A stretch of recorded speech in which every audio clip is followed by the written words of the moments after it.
So, hi everybody. Good evening to you from Germany. I hope you're doing well today and having a good Friday. This evening, we are back with our Opportunity Pulse live podcast from Germany, and where we talk about key areas when it comes to the opportunities available to Africans and other migrants living in Germany. Today, we're going to be talking about a key topic, the fact that Africans can do more in Germany. We will touch on why we believe Africans can do more, what are the current limitations that we see and we face, and what are also the opportunities that we see around here. But before I proceed, I would let my business partner and co-host Steven to briefly introduce himself, say a few words, and then we get into the key point for today's conversation. Steven. Thank you so much, Mike, for this wonderful introduction of this topic. My name is Stephen, or Stephen Boite, and I'm so happy again to be here to discuss this very pertinent discussion or topic about why Africans can do more in Germany beyond survival. How can we thrive? Yeah, so thank you so much, Mike, and I'm looking forward for this discussion. Great. So, across Germany, if you look closely, you see the things that Africans are doing. But sometimes it feels like we don't speak enough about what we do. And very importantly, we do not pay a lot of attention to the strength which we already carry. So, for the sake of today's conversation, there are five key points which we're going to touch on. The first one is, what are those things that limit us? What are the limitations that we see? We will touch on those limitations. We will also dive into the opportunities that we see, very specifically when it comes to employment or the career sector, what is happening there. And then we will also touch on different segments, business, networking, and partnerships, how we can actually use these things or these different areas to further grow, essentially to shift from the survival mode to thriving, and definitely really understanding the strength that we come with as Africans living here in Europe. And then True. investment and also the economic power. And very importantly, something which is lacking very much within the community that we see is promotion and influence and how we leverage on social opportunities that are out there. But first and foremost, I would like to, maybe hear from Stevie. When we say Africans can do more, what comes to mind for you, Stevie? When we say Africans can do more and changing from that survivor mindset to a more thriving mindset, what comes to Mm. mind for you and what have you seen so far? Yeah, thank you so much, Mike. For starters, I think the preamble to this is that there is a growing number of Africans or people of African descent who are making Germany as their home or a second home, um, coming to Germany for different reasons, whether it is a study, family reunion, academic, research, vocational, and so on. So across Germany, you see there is a growing number of people from Africa, right? Yep. And these people, of course, some are thriving. A big number of them are still surviving or they are struggling, right? Yeah, Yep. and I think me and you, when we were discussing this topic, the first thing was before we discuss how we can thrive, I think it's Yep. better for us to understand why are we not thriving or why are we struggling and which areas are we struggling in. And that you've just mentioned briefly, those things that are limiting us, first of all, is the survival mentality or the survival mindset. As you all know, there is, I think, this famous Maslow's hierarchy of needs that all human beings have a certain level of requirements or needs that they need to meet before they reach that level of self-actualization, right?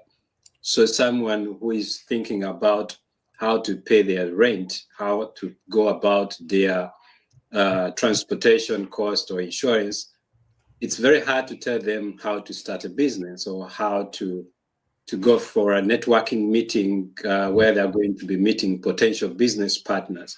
So Yep. because their current needs are, how do I feed myself? How do I make sure that at the end of the month I pay my rental bill? So this is the exact mentality that sometimes stops us from that growth mindset or the growth perspective. And then the second limitation, I think, where we can do more is overcoming or lack of information. It's not like the lack of access to information, but the zeal, the curiosity to seek and find information of what actually makes it possible for Germans to thrive in their system. That information gap is, I think, one of the biggest challenges that is stopping us or hindering us to be able to achieve more and stopping us from thriving, instead limiting us to thriving. And the third limitation, I would say, is the underutilized skills. So you and I were discussing in our last podcast, and you mentioned something that was so disturbing to me. Like, it left my, like, I've been thinking the last 3 weeks about this.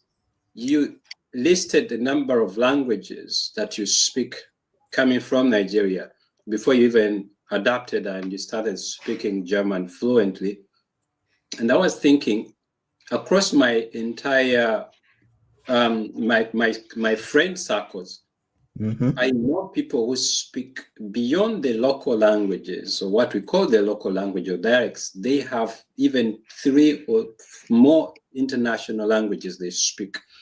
Yeah. But these are people that are struggling to find their first job, or maybe to get a promotion, or to find a better professional job. And you find they're struggling from one job to the other. Most of these jobs are 1 year or 2 years contracts without any prospects of maybe even taking leadership roles in those jobs. And I was looking at the resources they bring, and I'm like, something must be wrong in the way we sell, the way we promote the skills that we come with. If I was you, like, thinking of the languages that you come with, how many companies, service providers that we do have here that are looking for a Nigerian or maybe a West African community in the area of cultural marketing, trying to sell a product or a service? And these people are very key. But how many times when I'm promoting my skills that I talk about even those languages, that I can speak Hausa, that I can speak Igbo, that I can speak Twi, I can speak Luganda, I can speak Swahili. These are languages that have values, because, or not values, but value, because there are some people who speak these languages and they consume these services or products. But we do see these as nothing, right? And then the cultural skills, the soft skills that we come with, the survival mentality, the power to improvise, finding solutions amidst chaos or limited resources and stuff like that. Quite important and relevant to the environment. The resilience that we do have. I know people who are working in the health sector, and they tell you the work that they're doing, how the people around them are so marveled at how they cope up with all the stress, but still remain smiling and happier throughout all this, while their colleagues are getting burnout. So these are skills that we come with, but we rarely leverage them. And then the other limiting aspect, I think, that stops us from achieving or getting more from what we can do here is the fragmented community mindsets that we do come along with. And here, it doesn't matter whether you're from Nigeria, from Uganda, from Kenya. We all have the tribes. You belong to the east, to the central, to the west, to the north. You speak this language or that language. You're Francophone, you're Anglophone. You belong to this religious. You belong to this to this political ideology or that. So all these fragmentations, somehow we bring it with us, and it comes here, and then it stops you from meeting Mike. Maybe he's maybe he's an Igbo. You're from houses. But he's got what you actually need. He can help you to link you to your next job. But somehow, because he comes from this tribe, or I am from Uganda, from the central region, and someone from the western part, things, this person cannot help me because he comes from that, or probably he supports this political party or this political ideology, is it becomes a hindrance. And this is exactly something that I believe that we need to overcome if we want to achieve more. I think we'll be exploring more and more of this, Mike, but I think these are the key things. Beyond that, I think you've mentioned, touched on that visibility part. We're not putting ourselves on the line. The whole essence of life, the whole essence of success is about promotion. 100%. Yeah. Blowing your own trumpet. Yeah, we do have to promote ourselves. We do have to brand ourselves. We do have to put ourselves out there. No matter how good you are, no matter how qualified you are, you got to bring those services to talk about what you do. Let people identify you already in the first line. I'm so and so, and this is what I do. And this is what I do in my community. I help people in becoming this, or I help people in finding solutions to this. And that's how we get to know people, and that's how we make our next business deal, or how we get our promotion, how we get our job. This is how we meet potential partners and so on. So I think this is the background beyond which we need to find solutions. Then we can discuss how can we do more, how can we do better. Yeah. So, like, really getting practical here for those people who are watching. The point is, we are thinking, I'm thinking about the best way to present this, but what I understand and what I see mostly is we undervalue ourselves, and that's the key thing. Even that does not really describe it well enough, but I mean, that's maybe a place to start from. It's that undervaluing of ourselves. We already had some examples that we touched on briefly yesterday when we're having a chat about this podcast. Before I continue, I want everyone to know, whoever is watching this from all the different platforms, this podcast is brought to you by Opportunity Pulse in collaboration with Setly. Opportunity Pulse is a nonprofit organization co-owned by Steven and myself. And as the name goes, opportunity. We are Canadian Africans and other migrants living in Germany with opportunities here, because we believe that we've left our home, we're living here. This is, for some people, their first home, for other people, their second home, but whatever it is, this is your home, whether you like it or not. And then the fact is, we are here to thrive and not to survive. And we bring a lot of values. So Stephen and I are coming together with the partners that we work with to unfold these opportunities here. And very importantly, how can we begin to align ourselves with them? And Setting is a platform which we're also building as the digital hub to connect and inform people about migration, how you come in, how you settle down, and how you grow. All the points which Stephen mentioned, especially about the whole networking, collaboration, and promotion, we are creating the platform Settling to help with these types of visibility. And very importantly, the orientation and the mindset before you arrive. Because for the majority of the people, the problem actually begins before they come here, what they have in mind, stories that have been. The key difference between Africans who are thriving abroad versus those who are struggling or surviving, in most cases, is simply information. And then who are the people that you align yourself with? And that's why we're putting together these two wonderful platforms to see that we solve this problem. We want to be part of the solution and not just complaining. And I think that's one strong thing that brings Stephen and I together. We see the problems, we identify with them, but we don't spend our time complaining about them, because complaining won't change anything. But rather, the idea here is understanding the strength that you come with. I want to touch back on one of the points that you mentioned. If you're watching this, you can scan the QR code which is showing here on the screen, and that will take you straight to Setly, where you can sign up and check out what we're building. Coming back to the point you made, Stevie, how we work and how we're like calm and focused and not really stressed up, whereas other people are like getting burnout. And it's exactly, I remember when I was working back then as a student in Lubeck, when I come and I'm vibing, because I used to work as a bartender, I come vibing. I don't care how many customers are there. I am serving everybody. I'm smiling.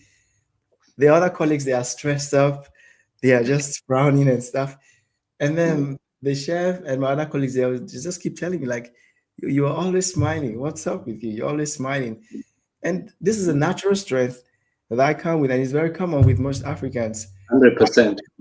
Within that, during that period as well, I used to work also as a kitchen assistant in a farm that would host people for events and all that. Yeah. When people talk and I laugh, my laughter is always different because I Yeah. go all in and I laugh. And one day, one of the guys are like, yes, so lacht man richtig, genau wie man jetzt lacht. You know? Yeah, and he literally was saying that when they laugh, they're laughing and frowning. So I'm not saying this in any way, but I'm just Yeah. telling you the natural things that we come with. And this is how we've been shaped already. And when Can you I come, cut you short briefly, Mike? go on. You just brought in that whole the kitchen experience.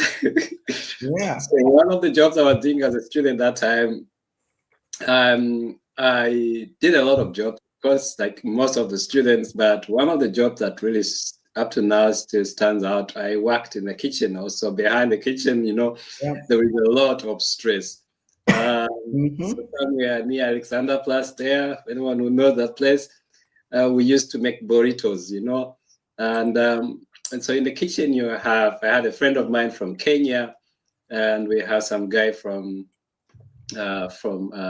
Indonesia, another one from Lebanon. So it gets really hot. It gets very heated inside there, and the orders start to come in. And then there is this boss coming in, and they are so stressed. And Yeah.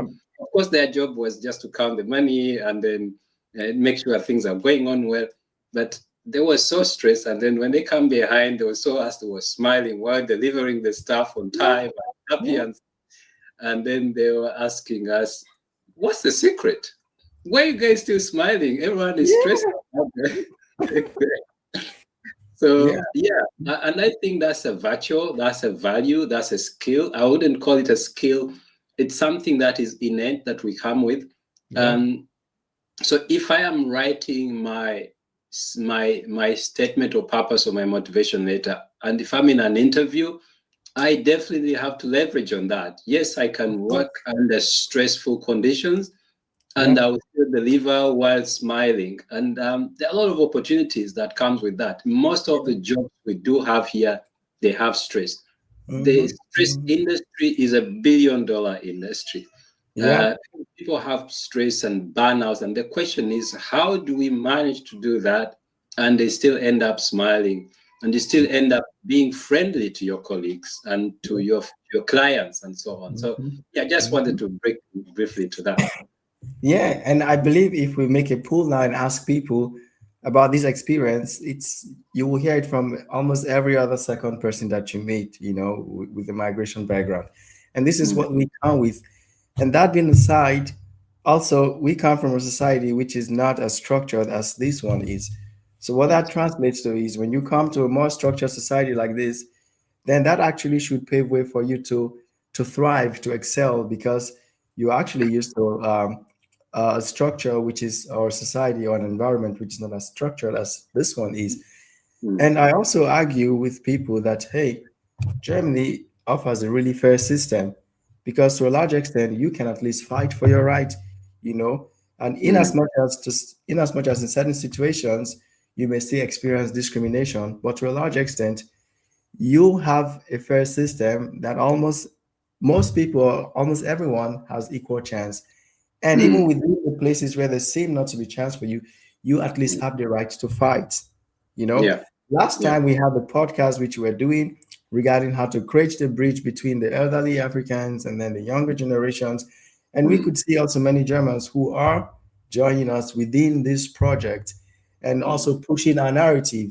And again, this is now going to the point of the opportunities that is there sitting and waiting for us. We've had conversation where we talked about how Africans are now represented enough, at the government level, at the Senate level, and how there are positions and budgets and seats that are actually dedicated to Africans, but they're not taking that seat, they're not taking the position. So again, this is not something that you find in other places, but you find it here. And then the question is, why are we not taking those seats? Why are we not taking those positions? My point being, exactly coming back to what you said, because of all these not so important things, it now makes us to lose the bigger picture. And then Mm. we get so engrossed in things that actually are very trivial. Yeah. Something as simple as social gatherings, which you mentioned before, just a chilled social gathering. Summer is coming already. And then you ask Yeah. yourself, how are we spending our time during this summer? What are we doing during this summer? You know, Yeah. whereas some people are spending their time still while socializing, but also networking, doing meaningful networking, talking about Mm. valuable projects, things that can actually shape, not just their life, but the life of also unborn generations of Africans here. We Mm. have the other people on the other side that are just chilling, having party, barbecue, and all stuff, Mm-hmm. and spending most of the time just complaining, you know. And then 100%. you ask yourself, at the end of the day, we all have 24 hours. Yes. What are we using our 24 hours to do? And that is really Mm-hmm. what tells the difference. Many Mm-hmm. times, I think we've had the experience whereby we organize programs and then we sit and nobody shows up because there was no barbecue and we're not playing Davido or Burna Boy. But Yeah. then, if you have an event where is Davido or Burna Boy is going to show up, you see all Yeah. of them in their numbers. But at the Yeah. end of the day, that event is just for the night. Yeah. Tomorrow, some people will even have to go to work. Some people have to And go do even their other spending job money at for Amazon them. or go do whatever. But Yeah. when we host an event to say, hey, let's gather and talk about the project that would help us solve the problems which you are facing, people don't show up. Yeah. So again, I think we can actually do more. I genuinely believe that we can do more. And I 100%. believe that for every limitations that we think we have, there are two, three, four, five solutions to solving that. 100%. And Mike, you just mentioned, yeah, like that very point that you said to me is sometimes the lack of priority setting. And this is also partly to that problem of the information gaps. Say there is Davido, of course. Everyone would like to go and watch Davido. I would also want to go, but also I would also want to go and listen if there is a workshop or seminar on how to build assets in Germany, or how Yeah, can diaspora leverage on the German subsidies or programs that are there to help people. yeah, I would still want to go there mhm, because I believe there is some value there that I can get that will mhm, help me, because I'm not just thinking of going for one off event. I'm also thinking about something that is going to help me to build and improve my life. yeah, And I think that contributes to most of this lack of information gap, because we do yeah, not seek to value things that help us to build knowledge and mhm, skills. And if we do it, then we do it. But of course, sometimes it's because of like maybe group influence. Someone once tells me, "Oh, this is happening," but I don't do my background check to say, okay, what is it actually that's going to happen, and how does it fit into my own life? How can I benefit from this? So that means if I go to that event, I ask the right questions, I prepare, I go yeah, with the right mentality, and so on. Yeah, mhm, and now that we understand, Mike, the background, the context to why we are not able to do more, I wanted us now to break it down for anyone who is listening or watching us now or later on, looking at the key areas where we can do more, yeah, particularly the area of employment, right? yeah, yeah, When we are seeking employment or we are employing others, yeah. there is something about career planning. What can we do, or how can we do more here to strategically plan the way we should be able to plan to be able to do more, achieve, not survive, but thrive? Yeah. I'll tell you something that happened to me because I always like to share my personal story with every point so that people can always relate to it. Again, starting from what you already have. Um, the first step to everything, most things we get in life are free of charge. That's one thing I genuinely believe in. The best things that come to us are free of charge. And the first step is showing up. So now the question now is, what stage are you currently? Right now, what stage are you, and what are you seeking? And then where are you spending your time? Because for everything that you're looking for, there are events, that are meant to help you get there. And most of them 100% free of charge. Mm. Let's assume someone who just came to Germany, someone who is still studying, because this would be the best time for you to begin to prepare and not wait until the end of your studies before you begin to apply for jobs. Yeah. Most of the Africans that are in Germany, some of them, if not most, they come already with a bachelor's degree, so they're coming for their masters. Many come with work experience from their home countries. We're talking about um, the whole multilingual stuff that you can speak multiple languages, amongst Mm. other things, stress management, and so on. But besides all those, there are also professional experience that people have. Now, Yeah. how do we package this professional experience? And when we go for or apply for a job, how do we present it? Mm. Now, what I have found, because I could talk about so many things, but let me just talk on one or two specific cases that people can actually use right away. Mm. Now, um, most people tend to do what every other person is doing. And if you do what every other person is doing, you get what every other person else is getting. The classical way that people apply for job is they see a job opening, they send a classic application letter and CV, and boom, they get the Lidanish, very nice email that they always get. And most times they don't even take time to read it these days anymore. It's just a whole AI stuff. Mm. I've said this many times. Why not do things differently? Mm. And I don't say this because it's easy. I said it because I think that's how you set yourself apart. And I also did it. Mm. Now, you can set yourself apart by A, genuinely showing that you're interested in that company. And there are multiple ways. We talked about this briefly yesterday. Well, Mm. first of all, how about if you would call the company and find out exactly who put that job post and double check with them what exactly are the pain points for that position? And why is this valuable? Trust me, by the time you start working for most companies, you find out that they are not as structured as they look externally as they are internally. You go in True. and you find out in a lot of cases just chaos and mess. Not to Yes. say anything bad for companies, but people are not perfect. Organizations are not perfect. But when you see them externally, you think they are perfect, and then you're already scared. But if you Mm. would pick up the phone and call and say, "Hey, I saw this position. I'm genuinely interested in it, but I would like to be sure about what are the pain points. I just want to know if I'm a good fit for you, for your company or not." If Mm. you can do that, that already sets you apart. I'm not sure how many people who do this. Mm. There is the language barrier, which if you can speak German, it places you above. But if you can, depending on your field, maybe German might be needed or not. But let's keep that aside. Mm. Now, the next thing would also be later on you send your application. Probably the person you call will have a chance to read that application. It already sets you apart. Now, let's say you don't get the job. How about if you propose to say, okay, hey, because I really want to work for you guys. How about if I would intern with you guys for 3 months or 6 months unpaid? I don't want to get paid. I just want to work for free. Most people who are not, who do not have a full-time job, although they are applying for jobs, but they still have some hours per day that they can actually work. You could take up an internship with that company or some other company and work for free. During that process, you gain lots of experience, networking, and maybe the company would actually have an opportunity to get to know you more, and that would open doors for you, you know?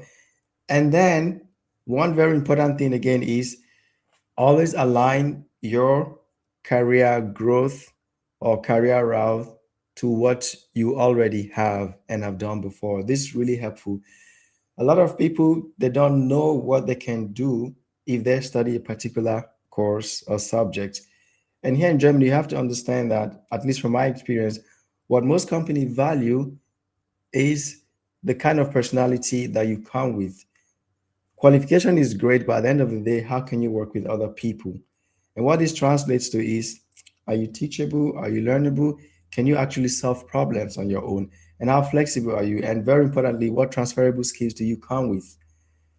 My point being, you cannot know all these things in one podcast or in just one conversation. And that's why you need to be having conversations like this over and over and over again, and associating yourself with people who are also having these conversations every time. Wow, thank you so much, Mike. You actually gave very practical tips, and I found that quite interesting. Finding out the pain points when a job advertisement is being set out. Like you said, I would say probably my estimate is 90% of the time we look at the job offer from the face value.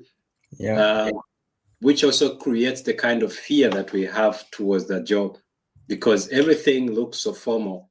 The expectations of the job are so high. We even sometimes look at the job description itself and doubt whether we are capable of delivering. Yeah. But if you ask, from what I understand, why is this job so important for you? And what kind of skills do you think I should be bringing to table, or what kind of problems I will be solving with Yeah. this? So it gives you already the leverage. Like, even if you were to come in an interview and say, I am that person who you spoke to a day ago, 2 days ago, I think it elevates you from any other applicant on that job. Of And, course. and I think you said something very, very important. Again, start from where you are.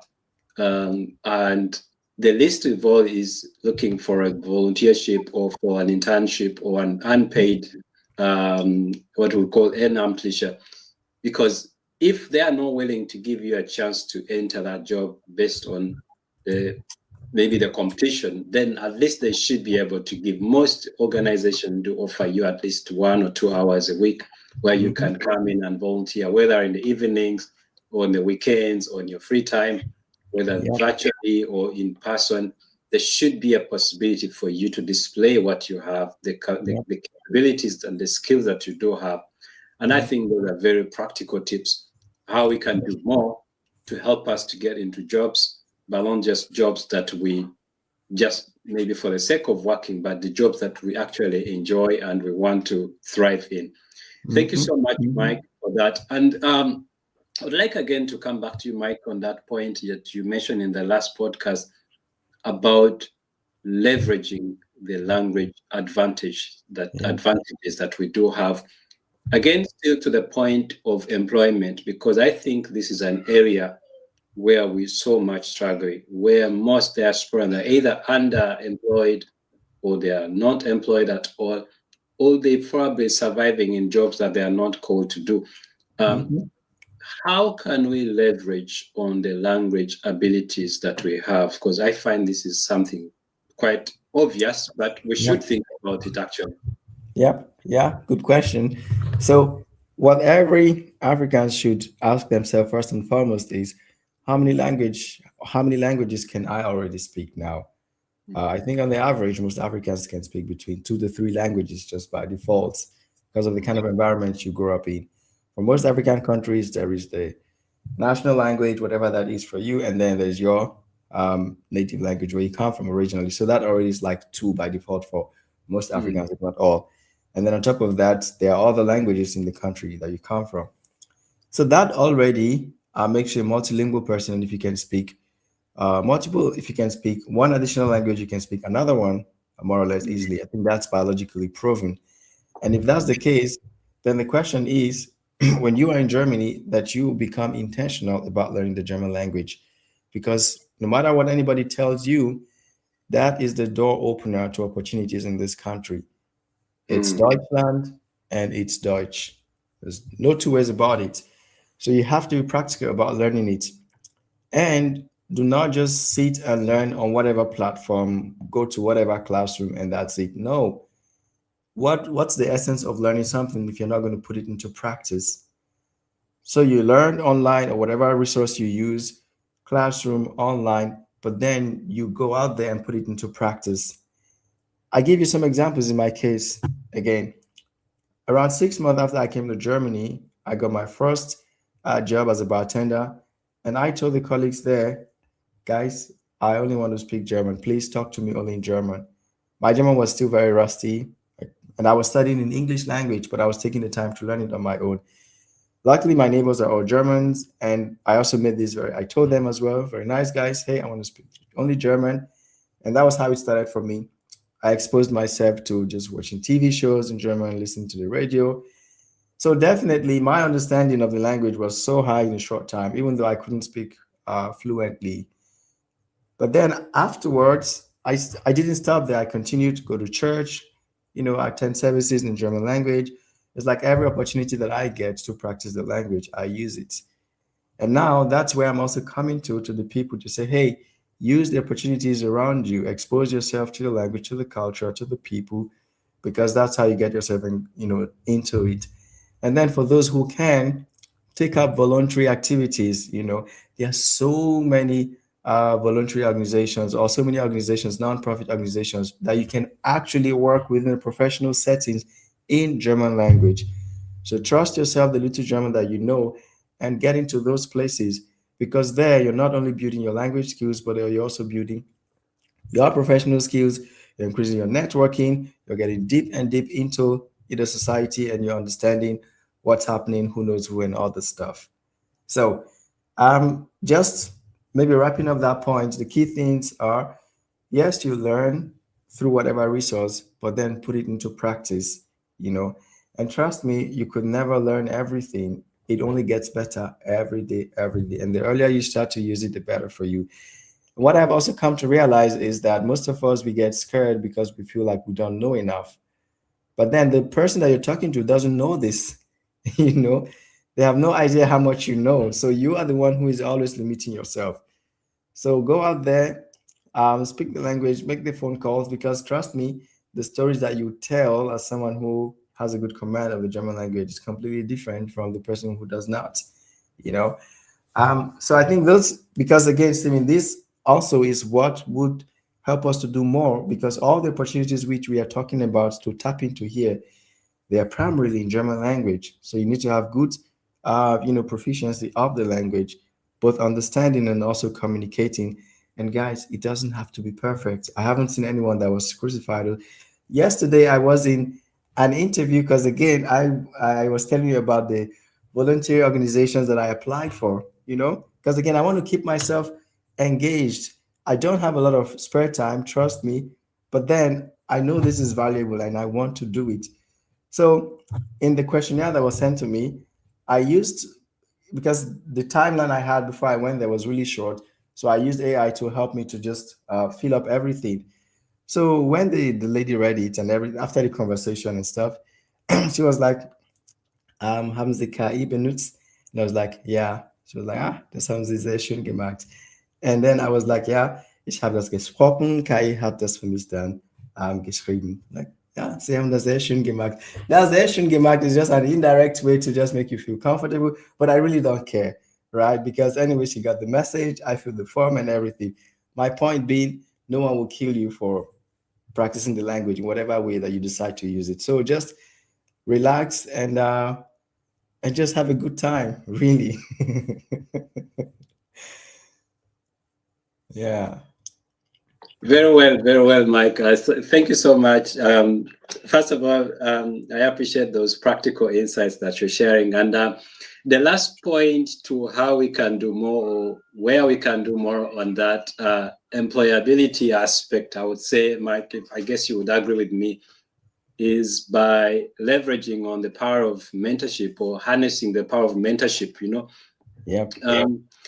For me, I think if you look in your network, in your friend circle, first of all, I would have to ask you this question: who is in your circle that has got at least something that you would look forward to achieve, or something that is bigger than what you have?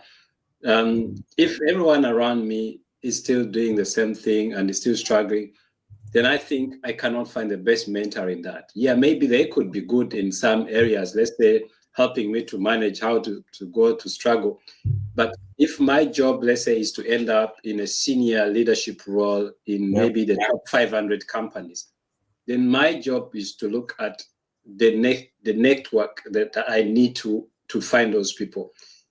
Finding mentors, of course, is not an easy thing. We are living in, let's say, in a society which, it's hard to get to know people. People will need to see you to get to know you. They need a lot of referrals and the proof to know that they can even give you 5 minutes of their time. Mm-hmm. Now, the question is, how do I identify those mentors? And what do I say to them when I meet them? And I think the biggest challenge is starting from where we spend our free time, where we go for networking. So for me, the first practical idea is most of us have at least a tool in our hand, which is the phone. We have a gadget. That gadget connects us to the world. Now, if my goal is to make it into the next biggest accounting or IT jobs in Berlin or in Munich or in Hamburg, Yeah. the question is, where are these top people meeting? Yeah. There must be forums, there must be places, there must be workshops, there must be industrial events where these people meet. So if I just tap in industrial meetings, let's say accountants or controllers or IT specialists or data analysts in my city, in the name of the city, looking for workshops, looking for meetups, looking for congresses happening in this place, I'm sure that I'll be able to find.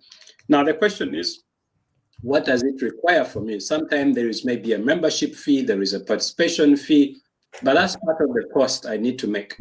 Exactly. And then the biggest sacrifice is the time to be there. And when I go to such meetings like this, I always try to, as much as I can, to read who is coming. I read the profiles of the people who are coming. And I look at the people that I admire, people that I'm not able to meet on the street, people that I will not meet during our grill barbecue festival or summer party. And I'm very intentional. When I go to these meetings, I will make sure either I have my phone, my card, or any QR code of my contacts. Of course, when I go to these people, the first thing I have to know is their profile. What are they doing good? When I meet a person, like the last time I met, we were at a certain gathering, an education meeting. Of course, this is a person that I've been watching and following and looking at this podcast. The first thing I did, I said, hey, so-and-so, it's such an amazing opportunity for me to meet you in person. I've been following your podcast and your writings on this topic of international education, and I so much admire the fact that I'm meeting you in person. Already I'm creating a connection to this person, right? The next thing is, I am looking at myself leveraging on the knowledge, on the skill that you do have, and I want to learn more about ABCD. Is it possible for me to connect with you via LinkedIn, via email, so that I can remain in touch with you? Of course, he said. I thought he's going to say, I'm very busy and that. Immediately he pulled out his phone, he told me, this is my username, look out to connect with me. We connected immediately, and the thing I did immediately, I wrote a message. This is me. Thank you so much. It was a great pleasure. It's been a great pleasure meeting you. And then from there, up to now, we are talking. We're friends. The next thing, I was inviting this person on the podcast, and we're talking. Just how it works. So this is one key example. So maybe your goal is to benchmark someone who is top in your industry, whether it is a finance, whether it is data analysis, whether it is project management. There are people that you're looking at that are inspiring, that are looking for. Maybe you want a mentor. They might not become a mentor for you immediately, but at least being in a proximity to these people already, even if it means using them as your reference at some point after talking to them and telling them or asking them if they know someone in that industry who knows someone who is looking for the set of skills that you do have, or asking them, would you like to look at my CV and see if it meets the industry expectations as a project manager? Alone, their feedback could be so valuable to you.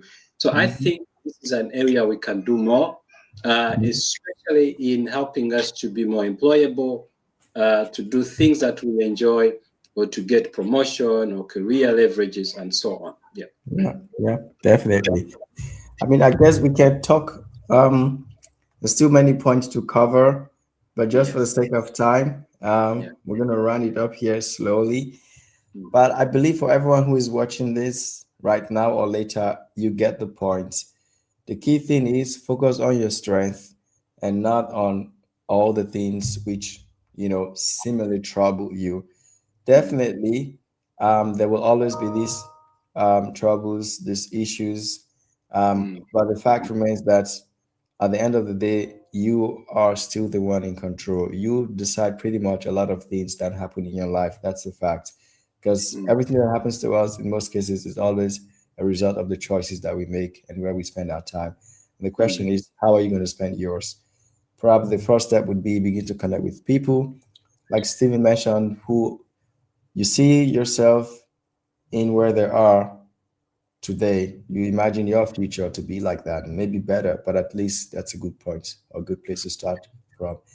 And I genuinely believe that at the end of the day, the best things in life are still free of charge. Trust me, I've had so many of them, I'm still having them. And if you ask other people, they will also tell you the same thing. So True. it doesn't really cost a thing. What it costs the most is just organize yourself. That's all I Simple can as say. that. It could be Yeah. more complicated, right? It couldn't be more complicated than that, really. You know? Yeah. So Yeah. Steven, any final words from you so we can wrap it up for the evening? Yeah. As we wrap it up, Mike, first of all, thank you so much for that. The point I would like to probably finalize with, like you mentioned, the easier, the greater things, actually, the free ones. The bigger thing come in small packages. Yeah. So to me, it's quite simple. Start with what you have. Um, as much as we need to survive, think beyond that, meaning go beyond the usual meeting points that you do, network, get out of your comfort zone, and learn to leverage and collaborate with people beyond your circles. And above all, just don't let anyone look you down and say that you cannot do this, you cannot achieve that. No one has achieved it. There is someone who has done it. Maybe you just don't know them, or that person doesn't know them. But Yeah. it is possible. That's all I can end up with. Hmm. Yeah. Great. And thank you so much, everyone, for watching this. Once more, this podcast was brought to you by Opportunity Pulse, a non-profit organization co-owned by Stephen and myself that we are using as a platform to bring Africans together practically. We hold physical workshops, seminars, events in Berlin, and we're also planning to do that across different cities in Germany. You're going to hear from us soon. Wherever you're watching this from, connect with us, share this video or this podcast with anyone that you think should watch or listen to it, and sign up on Settling to see the platform that we're building, to see that this problem is that we are solving this problem already from the start, because it always begins with the information which you have and then how you settle in, and before you can think about thriving. I wish you all a nice weekend, everybody, and we will see you again in 2 weeks time on this show. Cheers, everybody. Thank you. Cheers.